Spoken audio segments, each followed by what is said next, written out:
Hello everyone, it's Ricky from Ricky and Paul's Auto Shop.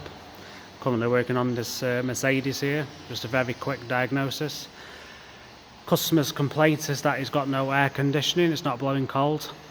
A few basic checks. I hooked some gauges up to the AC pipes to check the pressure was all good.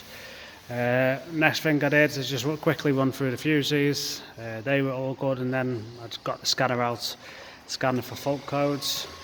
There was a fault code stored in here, I'll just show you now. This is the driver's SAM module, the fault code was stored. As you can see there, component AC compressor, the lead has a short circuit to ground or open circuit. Just want to show you, it's not just about throwing parts on the vehicle. A lot of people would see that and just put a compressor on, regardless if it needs it or it doesn't need it. It's about making a plan of action and making some good tests to prove that it actually does need what you're about to put on it. First thing I did, came over to the vehicle. Just down there is the AC compressor. I'm just teed in here to the wire that goes to the compressor, the control wire. I've got my test lead, my test light in place of the AC compressor, and that goes over there to ground. And I've also got my scope hooked up so I can see the control from the engine computer to turn the AC compressor on. What I'll do is I'll start the vehicle and I'll show you the vehicle does have control to turn that compressor on. It's just actually the compressor is not turning on. 1 second.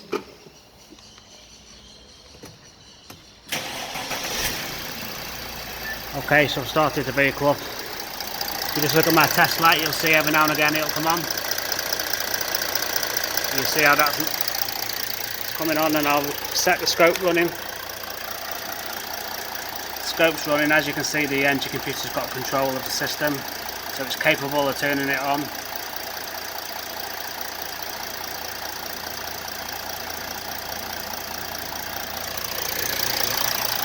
That's just a very quick test you can perform there to just prove that all the wiring's good to the AC compressor, so you can be 100% sure that this vehicle does need the AC compressor. If you see at the moment how the fault code status says stored, that's because I've got my test light in place instead of the compressor.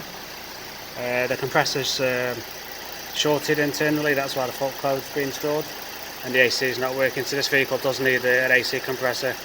There you go. You can see how it's moved from current and stored.